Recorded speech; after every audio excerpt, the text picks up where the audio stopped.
주택 사이로 빗물이 폭포처럼 쏟아집니다. 갑작스레 밀려드는 빗물에 집안은 물바다로 변했습니다. 오늘 자정 무렵 군산 어청도에는 1시간에 146mm의 비가 쏟아졌습니다. 시간당 강수량으로는 이 지역에서 기상 관측을 시작한 1990년 이후 가장 많은 양입니다.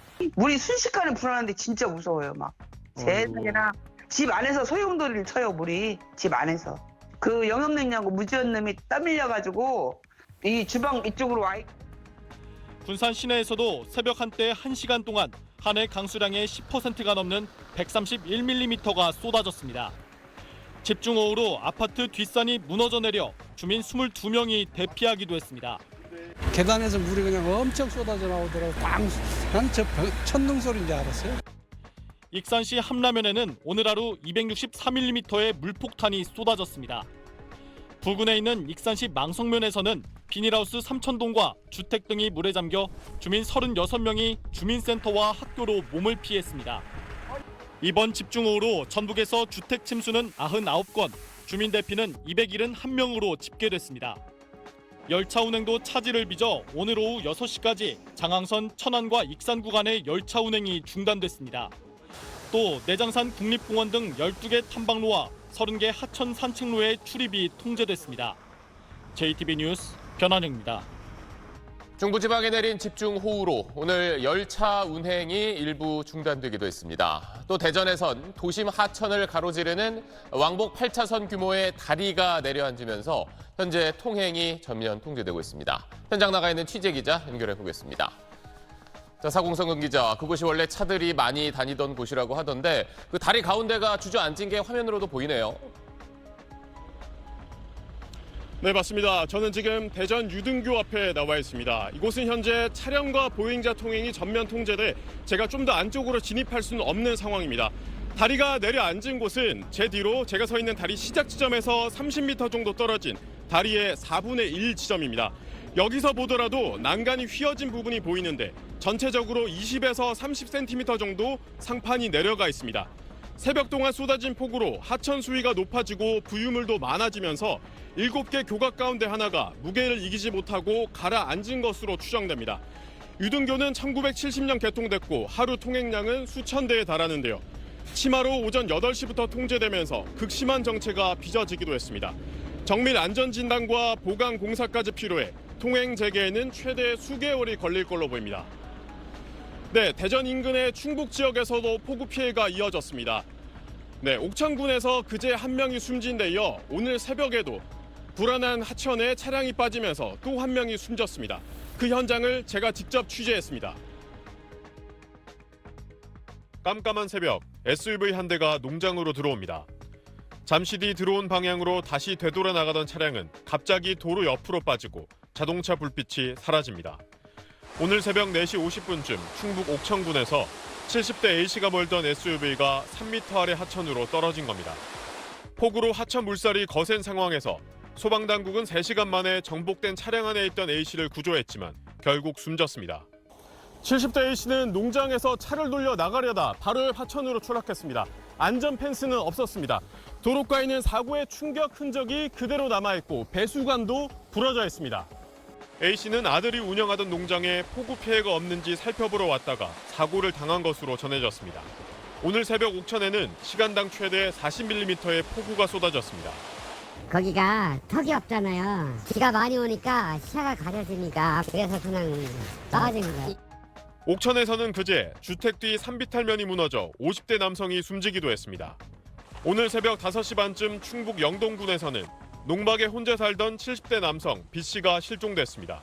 처음에는 농막 자체가 좀 안 보였다 그러더라고요. 그럼 물이 차가지고. 저수지가 범람하면서 접근에 어려움을 겪은 소방당국은 3시간 만에 물에 휩쓸려갔던 농막을 찾았지만 B씨를 발견하지 못했습니다. 소방은 인력과 드론을 투입해 실종자 수색 작업을 이어가고 있습니다. 장맛비가 시작된 지난 6일부터 오늘 오후 6시 현재까지 충북 옥천에는 346mm의 폭우가 내렸고 청주는 306, 영동 282mm의 강수량을 기록했습니다. SBS 사공성근입니다. 시청자들이 SBS에 제보한 이번 폭우 영상입니다. 거센 빗줄기 사이로 번개가 눈길을 붙잡습니다. 제보 영상마다 쉴 새 없이 번개치는 장면이 포착됐는데 오늘 기상청이 관측한 번개만 무려 3,250여에 달합니다.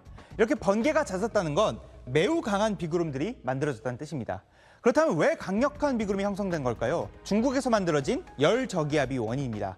이 열저기압이 강한 비구름을 몰고 새벽에 충청도를 지나 한반도를 관통하면서 보시는 것처럼 충청과 전북을 중심으로 엄청난 양의 비가 쏟아진 겁니다.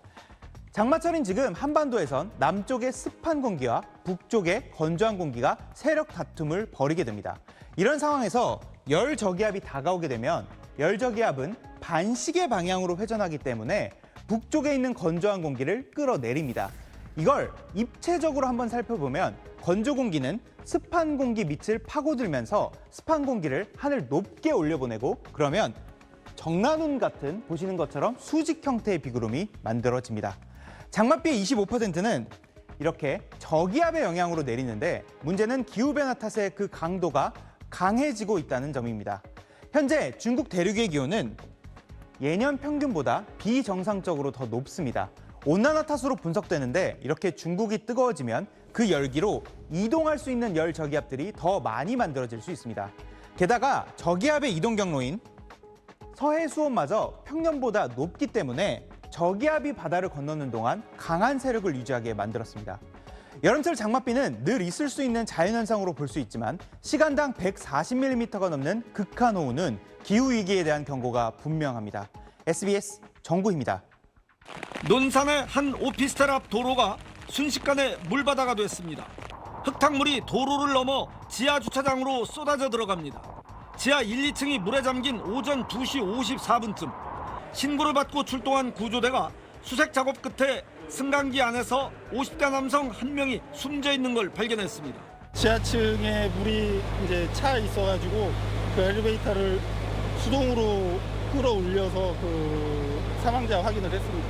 차량 수색을 위한 배수 작업도 진행됐습니다. 물을 빼내기 시작한 지 3시간가량 지났지만 워낙 양이 많아서 아직도 지하 주차장엔 들어갈 수조차 없는 상태입니다.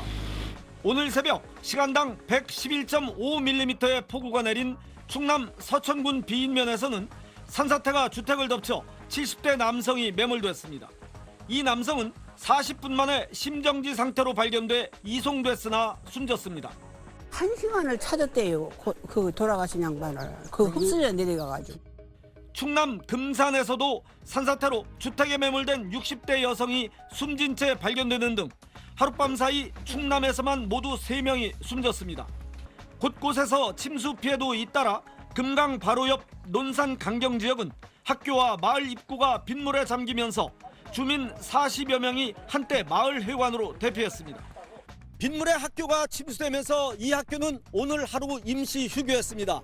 6학급 88명의 학생들은 학교에 등교하지 않았습니다.